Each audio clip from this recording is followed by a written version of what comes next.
Hey guys, so today I wanted to go over what is actually Hatha Yoga. So I thought it would be a good idea maybe for us to track over the next few days what is different types of yogas, because I know it can be kind of confusing when you hear of all these different names and different types of yoga and you just don't know which class to go to or which one to choose. So today we're covering Hatha.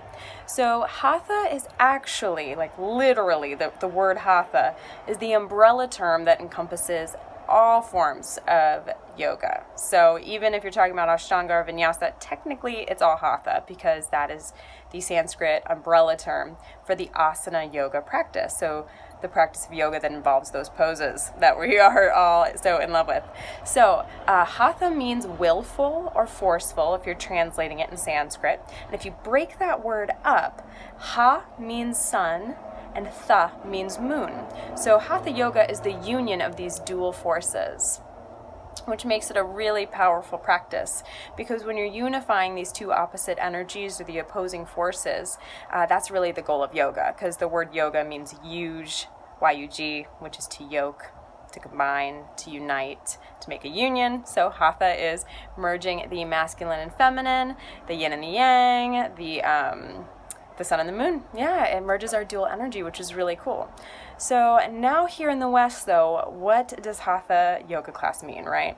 So Hatha, anywhere in the world actually, will probably be a slower paced class with a focus on holding a pose for a few breaths. Whereas a Vinyasa class, you're going to be moving a lot quicker. You're going to be doing sequencing, and one inhale you'll be doing a pose, and exhale you'll be doing another. That's more kind of a faster paced class. Hatha, you usually breathe deeper and you relax into the poses for at least usually 5 breaths. So you won't be holding them for like minutes, but you will be holding it for a little longer.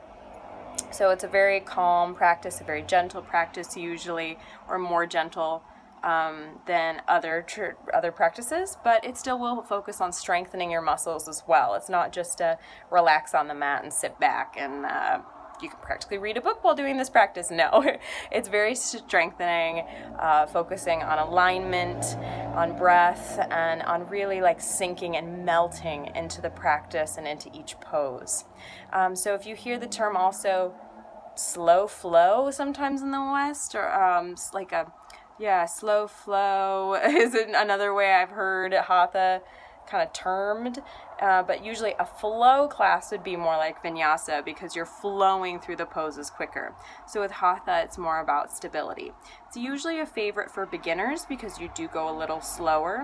So if you don't know what, half moon poses, and then all of a sudden it's half moon 1 breath and then warrior 3 in another breath, it can be confusing to go so quickly. So it can be good to start kind of in a little slower practice. And it's considered, the most classic and traditional of all the yoga practices because it is kind of the seed from which all the other yoga practices was born. It all originated kind of with Hatha as the traditional practice. So anyway, I hope that helps you understand what Hatha Yoga is a little bit better. Any questions, of course? I look forward to hearing them from you guys. Bye.